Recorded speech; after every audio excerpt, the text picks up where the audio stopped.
Здравейте, казвам се Ани, а в ръцете си държа Зевс, който е на година и половина от порода Мейкун. Скрия една тайна относно къпането на котките. Всички знаем, че няма котка, която да обича да се къпе, или ако има такава, то това са единични такива случаи. Трудно може да запишем час за груминг, тъй като повечето свободни часове са през седмицата, а ние в това време сме заети. Единственото свободно време, което намираме, е събота и неделя. Решението с Ада и къпането на котките е в Биопет.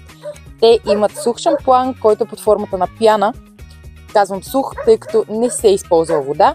Нанася се на дланта или по козината на животното, втрива се с масажни движения, след това се забърсва с кърпичката, която съдържа комплекта.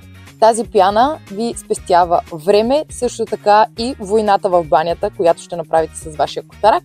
Пяната е без сулфати, без парабени, както и без сапун. Хубавото на тази пяна е, че съдържа 4 пробиотика, които подхранват кожата, както и косама. Ако ще чуете за натурално решение за вашия домашен любимец, Биопет са вашите хора. Благодаря ви за това, че намерихте решение на нашия проблем. Благодаря, Биопет!